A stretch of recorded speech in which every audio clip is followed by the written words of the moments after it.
Hi hello வணக்கம் welcome to போனாஸ் guy madam. இன்னைக்கு நம்ம என்ன பார்க்க போறோம்னா ஒரு கிராமத்து ஸ்டைல் தான் இது. அந்த ஏற்கனவே ஒரு ஆல்வெளியை வச்சு ஒரு வடை ஒன்று பண்ணியிருக்கேன், மசாலா வடை. அது மாதிரி இது வந்து அடை, அந்த மரவள்ளி கிழங்கு அல்லது ஆல்வெளின்னு சொல்லுவோம். ஸோ நாங்கள் எங்கள் ஊர் பக்கம் மரவள்ளி கிழங்கு அப்படின்னு தான் அதை சொல்லுவோம். ஸோ அதை வச்சு துருவிட்டு நம்ம அடைக்கி போகிற மாதிரி கொஞ்சம் பருப்புகள்லாம் ஆட் பண்ணிட்டு ஊற வச்சு அரைச்சிட்டு அதுக்கும் அந்த மாதிரி வெங்காயம் அதெல்லாம் போட்டு கொஞ்சம் கொத்தமல்லி கருவேப்பிலாம் போட்டு தாளிச்சு கொட்டி அது மாதிரி அடை பண்ணலாம். அது ரொம்பவே நல்ல டேஸ்ட்டாக இருக்கும்.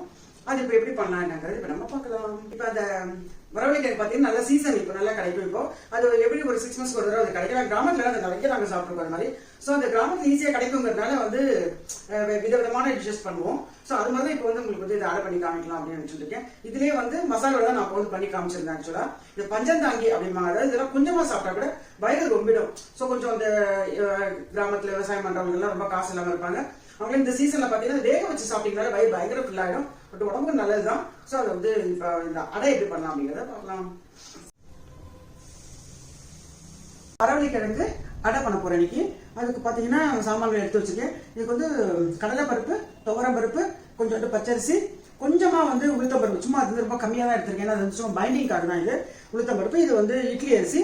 இது வந்து அந்த ஆல்வெள்ளி மரவள்ளின்னு சொல்றோம் இல்லையா, அதை வந்து தோல் எடுத்துட்டு துருவி வச்சிருக்கேன். இந்த மாதிரி துருவினா கொஞ்சம் மசியது ஈஸியா இருக்கும். அது குட்டி குட்டி பீஸாவும் செதுக்கிற மாதிரி போட்டு வச்சுக்கலாம். ஸோ இந்த இது வந்து ரொம்ப மொறு ரொம்ப டேஸ்டா இருக்கும். இதுக்கு வந்து காஞ்ச மிளகா ஒரு 5 காஞ்ச மிளகா வச்சிருக்கேன். கொஞ்சம் உப்பு, கொஞ்சம் கட்டி பெருங்காயம். இல்லை வந்து அரிசி மட்டும் தனியாக நான் ஊற வச்சு வச்சுருவேன். எப்போதுமே பார்த்தீங்கன்னா இந்த பருப்பு வந்து சீக்கிரம் மசிஞ்சிடும், அரிசி வந்து கொஞ்சம் லைட் ஆகும் மசியறதுக்கு. ஸோ அரிசி கூடிய ஒன்னா ஊற வச்சோம்னா பருப்பு ரொம்ப குழகுடன்னு மசிஞ்சிடும். அதனால நான் ரெண்டுத்தையும் ஒன்னா ஊற வச்சுட்டு இந்த 2 மட்டும் போட்டு தனியாக ஊற வச்சுட்டு இதெல்லாம் சேர்த்து ஊற வச்சு அரைச்சிக்கலாம். அது ஊற வைக்கும் போதே இந்த பெருங்காயத்தை அதில் சேர்த்து போட்டோம்னா நல்லா ஊறிடும். இதுக்கப்புறம் ஒரு 2 மணி நேரம் அந்த மாதிரி வச்சுட்டு அதுக்கப்புறம் பண்ணீங்கன்னா தான் நல்லா இருக்கும். ஏன்னா எல்லாமே கொஞ்சம் லைட்டாக ஒரு ஃபெர்மெண்ட் ஆனதுக்கப்புறம் சாப்பிட்டா வயிற்றுக்கு நல்லது. நிறைய வீடியோ சொல்லியிருக்கேன் நான், அதான் ரீசன். இப்போ என்ன பண்ணலாம்னா அரிசியை 2 அரிசியும் ஒன்றா போட்டுக்கலாம். இப்போ இந்த பருப்பு இருக்கு பார்த்தீங்கன்னா, இந்த பருப்பெல்லாம் இது ஒன்றா போட்டு தனியாக ஊற வச்சுக்கலாம். தனித்தனியாக ஊற வச்சுட்டு களைஞ்சிட்டு ஒரு முதல்ல வந்து இதை போட்டு அப்புறமா இதை வந்து போட்டு அரைக்கலாம். இந்த அரிசி கூடயே இந்த இதையும் சேர்த்து அரைச்சிக்கலாம். அரிசி அரைக்கும் போது இந்த ஆல்வெள்ளி கிழங்கையும் சேர்த்து அரைச்சிக்கலாம். இப்போ இந்த எல்லா பருப்பையும் போட்டு இதில் ஊற வச்சுட்டேன் தனியாக. இதில் வந்து அரிசியும் இந்த பச்சரிசி, புழுங்கல் அரிசி, மிளகா, பெருங்காயம் சேர்த்து ஊற வச்சுருக்கேன். பெருங்காயம் ஊற்றிட்ட கட்டி பெருங்காயம் அரைக்கிறதுக்கு ஈஸியாக இருக்கும். பாருங்க இந்த மாவு ரெடி ஆகிடுது. இந்த மாவில் வந்து கொஞ்சம் வெங்காயம், பச்சை மிளகாய், கருவேப்பிலை இதெல்லாம் தாளிச்சு கொட்டியிருக்கேன். கொஞ்சம் மஞ்சப்பொடி போட்டு கடுகு தாளிச்சு பண்ணி வச்சிருக்கேன். இது கொஞ்சம் கெட்டியாக இருந்ததுன்னா அவங்க அடை வந்து முறுமுறுன்னு வரும். அதுக்காக தான் கொஞ்சம் வந்து கெட்டியாக பண்ணிக்கிறது. லூஸாக இருந்தால் சாஃப்ட் ஆகிடும் அடை.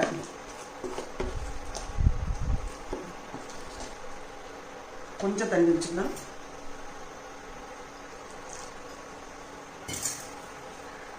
கொஞ்சமாக தண்ணி விட்டுருக்கேன். கொஞ்சமாக எண்ணெய் விட்டுருக்கேன். சொட்டு எண்ணெய் தான் விட்டுருக்கேன். அப்படியே பருத்தி விட்டுருவோம். இப்போ வந்து ரொம்ப எண்ணெய் விடக்கூடாது, அப்புறமா விட்டுக்கலாம். இது வந்து இந்த அடைக்கல்னு சொல்லுவாங்களே, அந்த அடைக்கல் ரொம்ப பழசு. ஏற்கனவே ஒரு தடவை அடை பண்ண போது கூட இதை காமிச்சிருக்கேன். மில்லட்ஸ் அடை வார்த்த போது நான் இதை காமிச்சிருக்கேன்.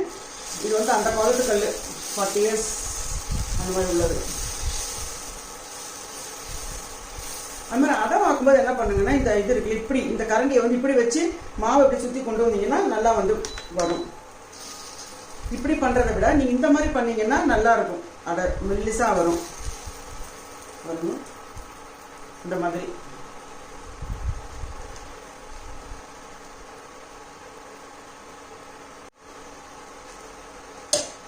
நான் அந்த காலத்து மாதிரி ரொம்ப திக்கா போடலாட. இது என்ன பண்ணணும்னா இந்த மாதிரி வந்து அங்கங்கே வந்து கொஞ்சம் ஓட்டை போட்டு விட்டுருணும். வேகிறதுக்கு நல்லா இருக்கும். எண்ணெய் விடும்போது இந்த ஓட்டையில் விட்டீங்கன்னா நல்லா வெந்துடும்.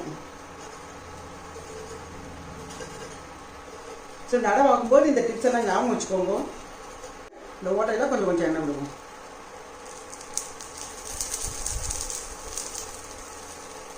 அந்த காலத்தில் ஏதாவது முட்டை கரண்டி அப்படிம்போம். ஏன்னா இது ரவுண்டாக இருந்தாலும் முட்டை கரண்டி அப்படின்னு சொல்லுவோம். அடை நல்லா 2 பக்கமும் வெந்து போச்சு.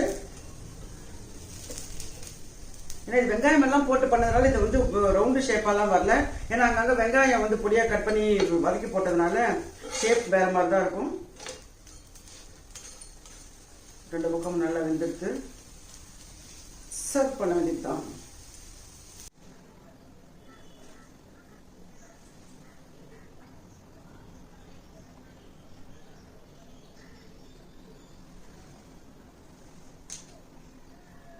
இப்போ நம்மளோட அடை தயாரெடுத்து ஆழ்வள்ளிக்கிழங்கு மரவள்ளிக்கிழங்கு அடை செமையா இருக்கு. கொஞ்சம் வெண்ணெய் போட்டிருக்கேன். சட்னி சாம்பார், தேங்காய் சட்னி சாம்பார் நல்லா இருக்கும். அவியல் இருந்தாலும் அவியல் பண்ணி சாப்பிடலாம். இல்லைன்னா இந்த சாம்பார் கொஞ்சம் சாம்பார் இருக்கு, தேங்காய் சட்னி.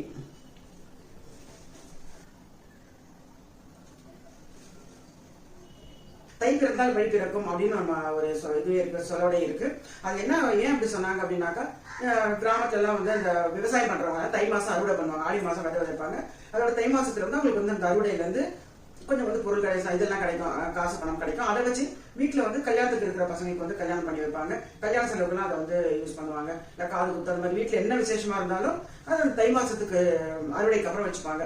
சோ அப்பதான் பைசா கிடைக்கும் அப்படிங்கறதுனால. இன்னொன்னு என்ன சொல்லுவாங்கன்னா, தை மாசம் அந்த அறுவடை முடிஞ்சு அந்த நெல் வயல்ல எல்லாம் அறுவடை எல்லாம் முடிச்சதுக்கு அப்புறம் பாத்தீங்கன்னா இந்த வாய்க்கால் வரப்பு அப்படின்னு சொல்றதுலாம் பழிச்சு நல்லா தெரியும். இப்போ விவசாயம் பண்ணி ஃபுல்லா அதுல பயிர் வச்சிருந்தாங்கன்னா அதுல தெரியாது. அதெல்லாம் எடுத்து முடிச்சவர்கள் அந்த வயல் வரப்பெல்லாம் பழிச்சுன்னு தெரியும். சோ அதுக்கும் சொல்லுவாங்க தை பிறந்தால் வழி பிறக்கும் அப்படின்னு சொல்றாங்க. பட் ரெண்டும் நல்ல விஷயம் தான். ஓகே, இப்ப பார்த்த இந்த ஆழ்வள்ளிக்கிழங்கு மரவள்ளிக்கிழங்கு எப்படி ஒரு நாள் வச்சுக்கலாம். சோ இந்த மரவள்ளிக்கிழங்கு அடை உங்களுக்கு ரொம்ப பிடிச்சிருக்குன்னு நினைக்கிறேன். இந்த ரெசிபி அவசியம் நீங்க பண்ணி பாருங்க, ரொம்ப நல்லா இருக்கும். அந்த டேஸ்ட் நல்லா அந்த மரவள்ளிக்கிழங்கோட டேஸ்ட் நல்லா தெரியும் இல்ல. சோ இந்த மாதிரி பண்ணி பாருங்க. இது ஒரு டிஃப்ரெண்டான ஒரு அடை தான் இது. சோ இதுக்கு சட்னி சாம்பாருக்கு அப்படி இல்லைன்னா அவைல் பண்ணி எதுனா தொட்டு சாப்பிடலாம். இந்த வீடியோ உங்களுக்கு ரொம்ப பிடிச்சிருக்குன்னு நினைக்கிறேன். அடுத்த வீடியோ சந்திப்போம். நன்றி, வணக்கம்.